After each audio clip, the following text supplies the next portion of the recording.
주님께서 여러분과 함께 루카가 전한 거룩한 복음입니다. 10장 1절에서 9절까지의 말씀입니다.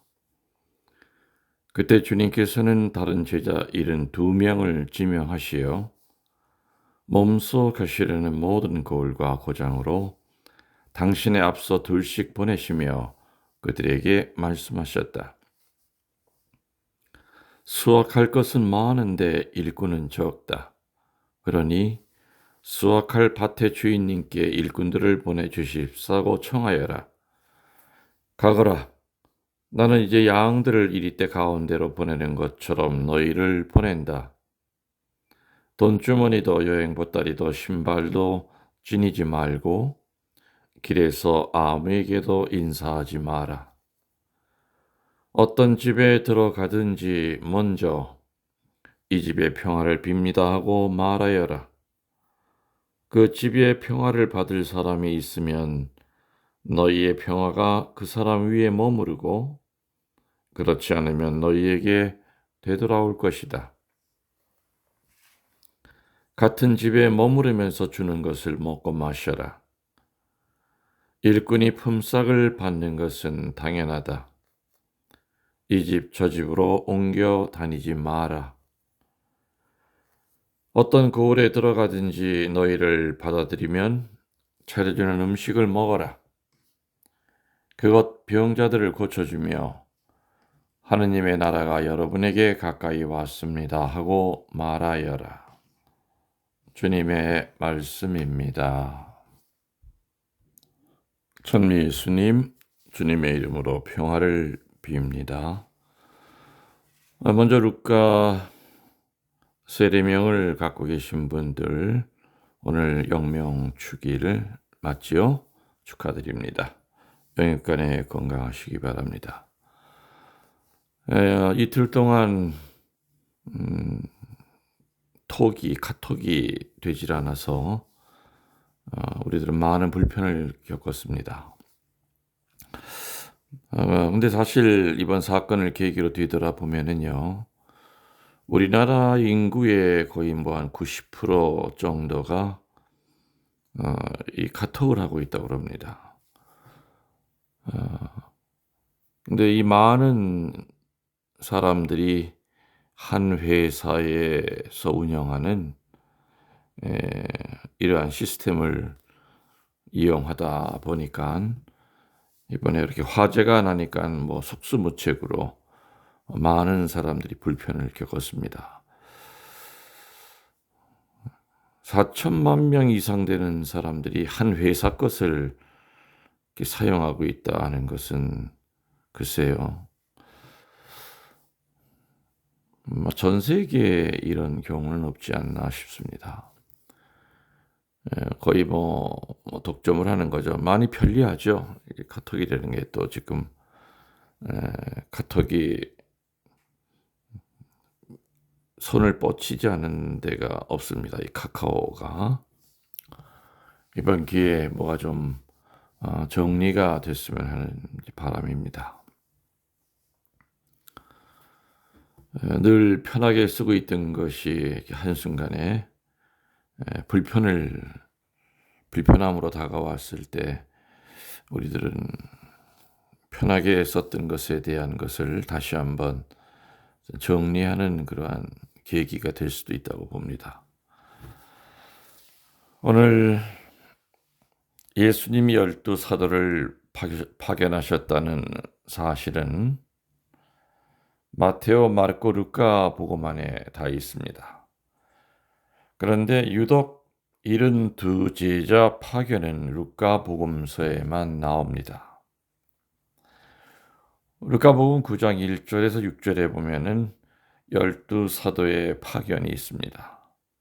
근데 이러한 12사도의 파견과는 별도로 오늘 72제자의 파견을 이야기하는 것은 무슨 뜻일까? 아마 이것은 교회라고 하는 것은 많은 신앙인들의 노력으로 이룩된 공동체라는 것을 루카 복음사가는 특별히 강조합니다. 초대교회 발전이 열두 사도의 수고만으로 된 것은 아니라는 겁니다. 열두 사도 뒤에는 열두 사도 못지않게 많은 수고와 공로를 쌓았던 72 제자가 있을 겁니다. 물론 이 72 제자의 이름은 전혀 언급이 되고 있지 않습니다. 또 72 제자뿐이겠습니까? 분명히 많은 제자들이 있었을 겁니다. 교회는 많은 사람의 자유로운 참여로 인해서 유지되는 유연한 조직입니다. 유럽이 중세 봉건 사회를 거치면서 교회는 성직자 위주의 아주 경직된 조직체가 되었습니다. 극소수의 배운 사람들이 대부분의 무식한 사람들을 선도해야 했던 유럽 중세 시대였던 거지요. 그런 사회에서 교계 제도에 몸담은 사람들은 교회의 모든 일을 결정할 수밖에 없었습니다. 신분여에 따라서 복장을 달리하던 그런 시대였습니다. 우리 교회는 아직도 유럽 중세의 그러한 모습들이 그대로 살아 있습니다. 오늘 예수님은 권력과 신분을 탐하지 말고 섬기는 사람이 되라고 가르칩니다. 다스리고 억누르는 사람이 아니라 스스로 내어주고 섬기는 사람이 되라는 가르침을 우리들에게 주고 계십니다. 섬김이라고 하는 것은 하느님을 아버지라 부르는 신앙인이 가져야 하는 몸가짐입니다. 경직된 과거의 유산을 털어버리고 섬김을 실천하는 교회가 분명히 되어야 될 겁니다. 오늘 복음을 한 줄 한 줄 좀 묵상을 해보고자 합니다. 오늘 복음은 분명한 주제가 있습니다. 72 제자를 파견하면서 하셨던 설교입니다. 한마디로 72 제자가 지켜야 할 도리를 얘기하고 있습니다. 오늘 이 가르침이 비단 72 사람에게만 해당되는 얘기는 아닐 겁니다. 12 사도 또 그 외에 하느님의 모든 백성, 하느님의 말씀을 선포해야 될 의무가 있는 하느님의 모든 백성들에게는 꼭 알아들어야 될 중요한 이야기입니다. 오늘 복음의 핵심은 그겁니다. 무엇보다도 하느님 나라를 선포하는 데 있어서 물질적인 것들로 인해서 마음을 어지럽혀서는 안 된다. 여장을 가볍게 해야 된다고 얘기하십니다. 그래서 오늘 예수님은 하느님의 말씀을 전하는 그 여행길에 아무런 물품도 지니지 말고 모든 것을 하느님에게 의탁하라고 합니다. 서재의 인생길도 그렇고 교우들의 인생길도 그렇고 궁극적으로 물질 때문에 마음이 산란스러워져서는 안 된다는 것을 이야기하고 계십니다. 그 다음으로 예수님이 72 제자에게 부탁하시는 얘기는 받기 위해서가 아니라 주기 위하여 떠나라고 얘기합니다. 크리스찬의 본질은 근본적으로 주는 사람이지 받는 사람이 아닙니다. 특별히 사제는 주는 사람입니다. 근데 우리들의 인성은 받으려고 하는 그러한 경향이 큽니다. 그렇기 때문에 주면서도 늘 거기에 걸맞는 그 받음을 자꾸 요구합니다. 그렇지만은 우리가 경험으로 봐서 알지만 우리가 베풀고 난 다음에 우리에게 되돌아오는 것이 우리를 흡족시켜 준 적은 거의 없을 겁니다. 그래서 늘 서운한 마음, 불편한 마음, 배반당한 마음, 야속한 마음을 갖고 살 때가 많았음을 우리들은 분명히 절감합니다. 그리고 예수님은 얘기하십니다. 복음 전파자는 주어진 일에 전심해야지 사람들과 만나서 인사하느라 늦장을 부려서는 안 된다. 이게 무슨 얘기입니까? 하느님의 부름을 받았을 때 사소한 일에 관심과 마음을 빼앗겨서는 안 된다는 이야기로 우리들이 해석을 해야 될 겁니다. 그리고 예수님은 또 강조하고 계시죠. 복음 전파자는 수입을 바라고 그 일을 해서는 안 된다. 복음 전파자로 부름을 받은 제자들은 현세적인 이익을 위해서가 아니라 오직 복음 전파만을 위하여 주님께 의지하며 헌신하라는 겁니다. 그리고 일꾼이 적다는 것은 분명히 숫자만을 뜻하는 것이 아닐 겁니다. 제대로 된 일꾼이 적다는 얘기죠. 정신이 살아있는 일꾼이 적다는 얘기지요. 직업이 아니라 사명감으로 살아가는 일꾼이 적다는 얘기입니다. 겸손한 일꾼이 적다는 얘기입니다. 분별력이 있는 일꾼이 적다는 얘기일 겁니다. 오늘 복음을 다시 더 정리하고 다시 더 압축해서 세 가지로 요약을 하면은 이거지요. 제자들에게 이른 제자들을 파견하면서 물론 12제자도 파견했지만은 하느님의 능력을 주면서 파견하시면서 세 가지 점을 들어서 말씀하고 계시다는 얘기입니다. 첫 번째는 너희가 거저 받았으니 거저 주어라. 이게 첫 번째입니다. 두 번째는 전대 여행비 경비를 가지고 다니지 마라. 세 번째는 일꾼이 자기 먹을 것을 받는 것은 당연하다. 첫 번째가 뭐라고 그랬습니까? 너희가 거저 받았으니 거저 줘야 된다. 거저 받았으니 거저 줘야 된다. 랍비는 무상으로 가르쳐야만 합니다.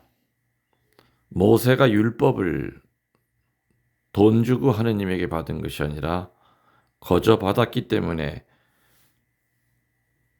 무상으로 가르치라는 그 규정이 있습니다.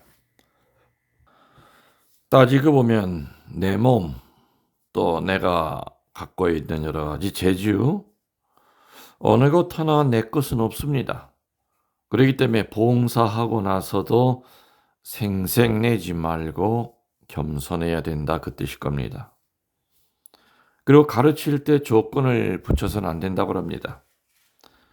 조건이 붙으면 마귀가 장난을 하고 말씀을 끊어 놓습니다. 거저 받았으니 거저 주어라 하는 것은 주님 자식들의 의무이면서 동시에 특권이기도 합니다. 두 번째가 뭐라고 그랬죠? 전대 여행 경비를 가지고 다니지 마라 그랬습니다. 반복되는 얘기지만은 하느님 나라를 전하는 사람의 첫 번째 관심사는 물질이 아니라 하느님이라고 하는 그 태도를 강하게 보여야 된다는 얘기입니다. 무소유의 삶을 살라는 얘기일 겁니다. 제가 피정 때 가끔 그런 얘기를 했습니다. 이 김웅열 신부의 소망이 있다. 그 소망은 뭐냐? 나중에 내가 언젠가 죽을 때 장례 미사에 참석했던 사람들이 돌아가면서 하는 말이 이랬으면 좋겠다. 신부님 돌아가시고 난 다음에 보니 아무것도 없더라. 그분 거는 아무것도 없더라. 낡은 수단과 그리고 오래된 구두, 성경, 성무일도 그것이 그분의 전 재산이더라. 그런 말을 정말 듣고 싶은 서재입니다. 아무튼 그래서 그러한 그 무소유의 삶을 살려고 이제 은퇴 후에도 많이 노력을 하고 있습니다. 물론 내가 지금 살고 있는 이 집도 제 것은 아닙니다. 딴 사람 것이죠. 그래서 하나하나 정리를 하면서 나중에 주님 앞에 갈 때는 그야말로 빈손으로 왔던 모습으로 가야 하는 것이 우리들의 삶의 자세, 또 천국을 향하는 우리들의 겸손한 모습이 아닌가 생각이 됩니다. 세 번째로 뭐라 그랬습니까? 일꾼이 자기 먹을 것을 받는 것은 당연하다. 랍비가 가르치는데 보수를 받지 않았다는 것은 사실이지만, 그러나 가르침을 듣는 이들이라면은 랍비의 생활을 뒷받침해 주어야 한다는 바로 그 얘기입니다. 그래야만 하느님의 일에 전념하기 위해서 교우들은 그 랍비의 일상적인 기본적인 삶을 책임져야 된다는 아마 그 얘기일 겁니다. 하느님의 일에 전념하기 위해서 먹을 걱정을 해서는 안 될 것이다 라는 그 얘기일 겁니다. 자, 이제 오늘 복음을 마지막으로 요약을 합시다. 하느님의 사람은 물질적인 것에 마음을 빼앗겨서는 안 된다. 이게 제일 중요한 테마입니다. 그리고 하느님의 백성은, 하느님의 일을 하는 사람은 합당하게 돌봐줘야 할 의무가 있다 하는 것도 또한 오늘 복음의 핵심입니다. 그래서 오늘 복음은 사제와 신자들에게 다 같이 의무를 부여하는 말씀입니다. 사제들은 신자들이 내는 여러 가지 헌금, 교모금 이런 것들로 사제들을 부양합니다. 그 사제들은 온전히 먹을 것 걱정하지 않고 하느님 나라를 전하는 일과 양들을 돌보는 일에 전념할 수 있는 것이죠. 그래서 오늘 예수님은 72 제자를 파견하시면서 첫 번째와 두 번째는 제자들에게 하신 얘기고, 그리고 세 번째 얘기는 그 72 제자를 맞이하는 교우들이 어떤 마음으로 72 제자를 맞이해야 될 것인가를 또한 얘기하고 계십니다. 여러분들, 영혼의 영혼을 더하여 사랑합니다.